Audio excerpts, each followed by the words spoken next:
देखिए कोई भी अमल जब सिर्फ खरीदो फरोख्त में नहीं, दलाली ऐसा नहीं कि सिर्फ खरीदो फरोख्त में होती है। कोई भी अमल जिसमें दूसरे की जरूरत पड़ सकती हो तो आप उसको उजरत पर रख सकते हैं, बाज लोग इसको उजरत कहते हैं, बाज फुक़हा जो आला कहते हैं जुअल, आप रख सकते हैं बिल्कुल।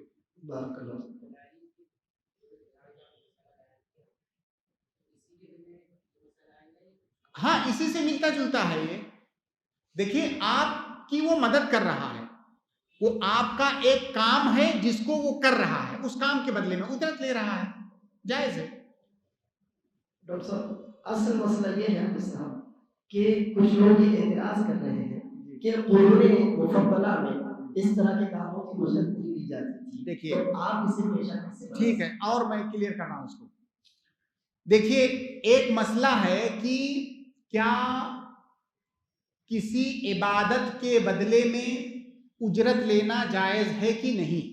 कोई ऐसा काम जो खालिस इबादत हो, इबादत के लिए ही वो काम किया जाता हो, क्या उस पर उजरत लेना जायज है कि नहीं।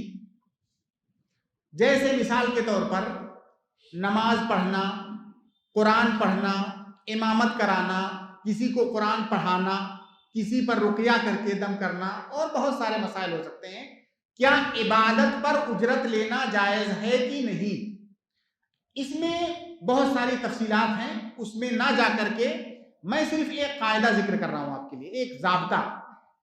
हर वो इबादत जिसका फायदा और नफा मुतअद्दी हो, मुतअद्दी को क्या बोलेंगे, दूसरों तक पहुंच रहा हो, तो मुतअद्दी इबादत अगर आप अंजाम दे रहे हैं और दूसरों को उसका फायदा पहुंच रहा है तो उसकी उजरत लेना जायज है, क्योंकि आप यहां उस इबादत की उजरत नहीं ले रहे हैं, वो जो फायदा आप उसको पहुंचा रहे हैं उसकी उजरत ले रहे हैं।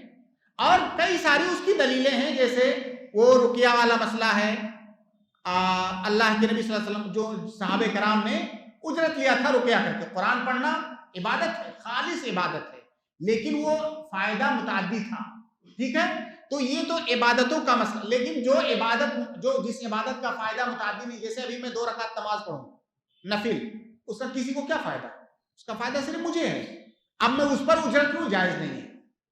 एक मुअज्जिन अजान दे रहा है, उसका फायदा मुताद्दी है कि नहीं। एक इमाम नमाज पढ़ा रहा है, उसका फायदा मुताद्दी है कि नहीं। कोई आलिम किसी को कुरान पढ़ना सिखा रहा है, फायदा मुताद्दी है कि नहीं, मुताद्दी है। तो जिसका फायदा मुताद्दी हो उस पर उजरत लेना जायज है। जाहिर है अगर कोई ना ले तो ये तो बहुत बड़ी बात है, अल्लाह ताला ने किसी को मुस्तगनी बनाया है और ना ले, अच्छी बात है कि मैं शायबा भी नहीं आने दूंगा उसमें। लेकिन अगर कोई ले रहा है तो सही बात यह है कि वो जायज है, बहुत सारी दलीलों से साबित है। ये इबादत का मसला हुआ। इबादत के अलावा जितनी भी चीजें हैं उन पर उजरत लेना जायज है। क्या रिश्ता ढूंढना ये खालिस इबादत है, क्या रिश्ता ढूंढना ये खालिस इबादत है।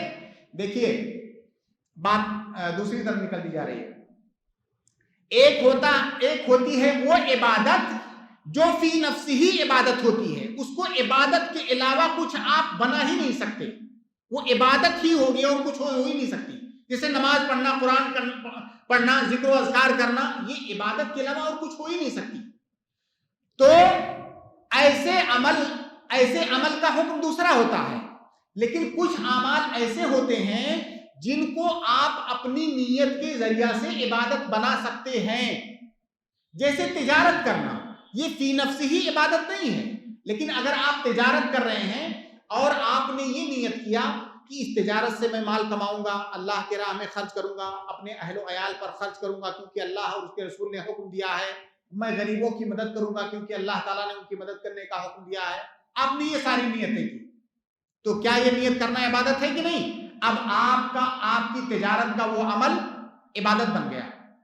असलन वो इबादत नहीं है, नीयत के जरिया से आपने उसको इबादत बनाया, ठीक है। तो जो निकाह के शादी के लिए रिश्ता तलाश करना, ये फी नफ्सी ही इबादत नहीं है।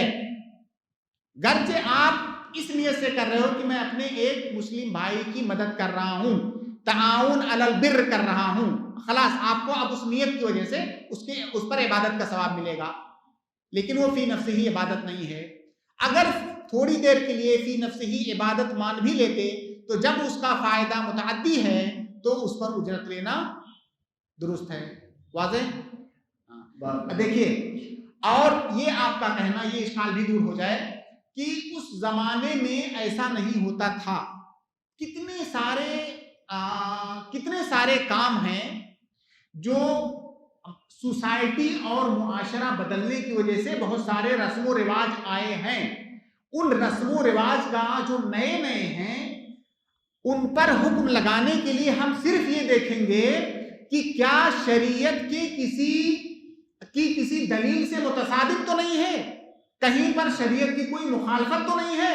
ہم یہ نہیں دیکھیں گے کہ یہ پایا جاتا تھا کہ نہیں، کیونکہ الاصل فی الاشیاء الاباحہ والاصل فی العبادات المنع، تو عبادت کے علاوہ جتنی چیزیں ہیں دنیا میں ان میں اصل جواز ہے، تو جواز کے لیے ہم دلیل نہیں ڈھونڈنے جائیں گے، عدم جواز کے لیے دلیل ڈھونڈیں گے۔ تو اس وقت نہ ہونا اس بات سے لازم نہیں آتا ہے کہ اب اس کا کرنا درست نہیں ہے۔